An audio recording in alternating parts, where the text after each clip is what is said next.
airplane. This is like a bolt together type of assembly on this, is it not? Yeah, there are people that'll say this is a grown-up ultralight, and maybe that's an appropriate term, but it's a nice, simple little airplane with a long history behind it.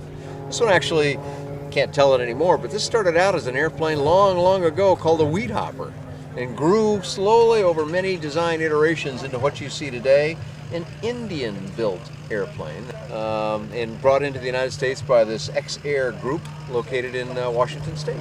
Now, what is unique about this airplane? Well, one of the things that's unique about it is this wing covering. This is kind of a sailboat cloth. This is not metal, this is not carbon fiber, it's not dope and fabric like on so many airplanes. This is a flexible cloth, but the beauty of this is it doesn't need to be painted. So you don't have the weight of paint, which is very significant on many airplanes. And power on this one? This one uses a Jabiru engine, the 2200 Jabiru, which makes it a 4-cylinder engine, produces 80 horsepower, 4-stroke engine, and just makes this little airplane fly really nicely. And control system on it? Control system's made up of a dual yoke system, nicely finished in some wood accent. Each side has full dual controls, and centerline trim and throttle up on the in the center as well.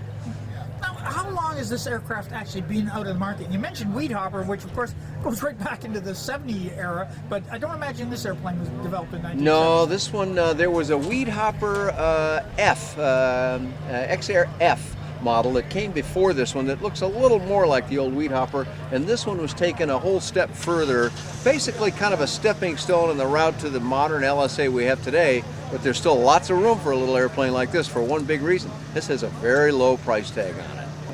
Now, where is the aircraft actually built?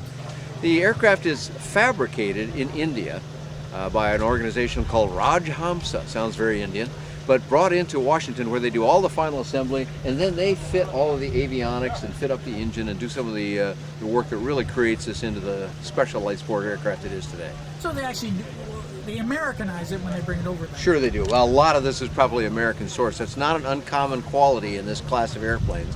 They may be coming from another country far away, but in many cases what we call domestic content could be anywhere from 25 to 50% of the airplane, meaning a lot of it comes from right here in the USA. Now, what about ground handling on an airplane? How's that handled? Well, this one uses it's a tricycle gear airplane, which means it's very easy for lots of folks to fly. Uses a steerable nose wheel, 2-blade prop, and that wing covering that we talked about extends all the way back on the fuselage and goes all the way to the tail surface. This is a slip-on cover. It's pre-sewn. You can see the stitching here if you come in real close.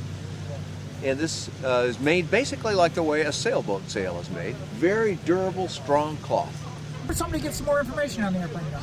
Well, just remember the name of the company, X-Air, and then LSA for lightsportaircraft.com. So xairlsa.com, and that's X with a dash in it.